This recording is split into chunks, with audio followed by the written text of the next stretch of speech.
یہ جو ہمارے اوپر چوروں کے ٹولے کو ہمارے اوپر مسلط کیا ہے امریکہ نے، اور یہاں سے جو سازش ہوئی ہے، یہ اب سمجھ جائے کہ یہ رہ گئے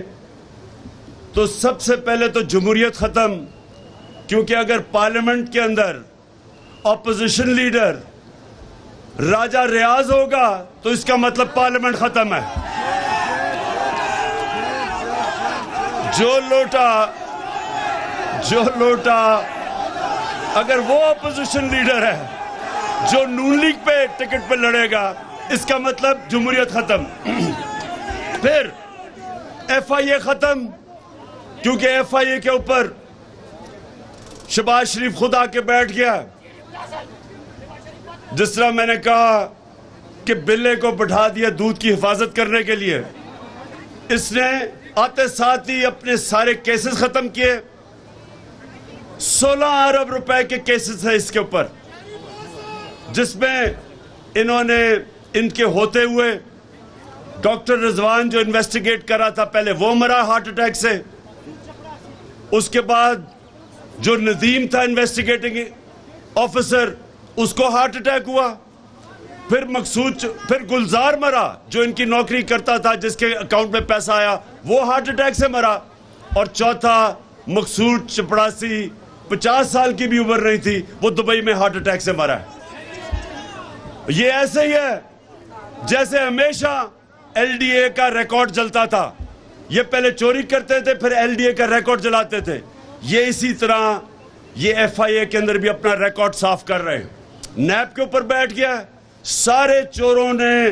اربوں روپے کی جو چوری کی تھی، نیب ختم۔ اس کے بعد پولیس کا یہ حال ہے کہ ہمارے زمانے میں کوئی بتایا ہم نے کسی کے اوپر جھوٹا کیس کیا ہو، جب سے انہوں نے سنبھالا ہے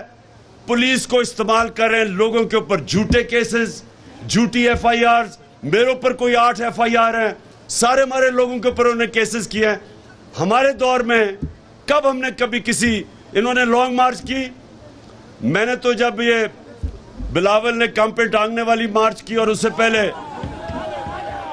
فضل الرحمان نے 2 دفعہ لانگ مارچ کی، میں نے خود کہا کہ میں آپ کو کھانا بھی بھجواؤں گا، کنٹینر بھی دے دوں گا۔ ہم نے کبھی کوئی کنٹینر رکھا، نہ ان کا راستہ روکا، نہ ان کو پکڑ دکڑ کی۔ انہوں نے صحافیوں کے اوپر جو کر رہے ہیں، آج جو صحافت کی آزادی ہے وہ خطرے میں ہے، ایف آئی آرز کاٹی جا رہی ہیں، وہ صحافی جو سچ بولتے ہیں ان کو بھگایا ہوا ہے، ان کی نوکریاں ختم کی جا رہی ہیں۔ ہمارے زمانے میں ہم فیک نیوز کی بات کرتے تھے، یہاں یہ منہ بند کر رہے ہیں صحافت کا۔ پھر میڈیا ہاؤسز کو پیغام جا رہے ہیں کہ تحریک انصاف کی کوریج نہ کرو، اور پھر جو بیوروکریسی ہے اس میں کرپٹ لوگوں کو اوپر لے کے آ رہے ہیں۔ تو یہ جب سے اقتدار میں آئے ہیں، یہ سارے پاکستان کا نظام تباہ کر رہے ہیں، انصاف کا نظام تباہ کر رہے ہیں۔ اور اگر یہ رہ گئے، یہ وہ نقصان کریں گے اس ملک کو، اگر یہ رہ گئے یہ ملک کو وہ نقصان کریں گے، کوئی دشمن نہیں کر سکتا کہ ملک کے جب سارے اداروں کو یہ تباہ کریں گے۔ اپنی کرپشن بچانے کے لیے الیکشن کمیشن تباہ کر رہے ہیں، الیکشن کمیشن کو الیکشن رگ کر کے، دھاندلی کر کے اپنے آپ کو مسلط کرنا۔ کوئی بھی پاکستان کا ادارہ یہ نہیں چھوڑیں گے۔ اور ملک جب تباہ ہوتا ہے، صرف یہی نہیں ہوتا کہ اس کے پیسے چوری ہوتے، جب ادارے تباہ ہوتے ہیں ملک تباہ ہو جاتا ہے۔ تو مزدوروں تیار ہو جاؤ، میں آپ کو کال دوں گا، اور انشاءاللہ پاکستان کی تاریخ کا سب سے بڑا احتجاج کریں گے ان کے خلاف۔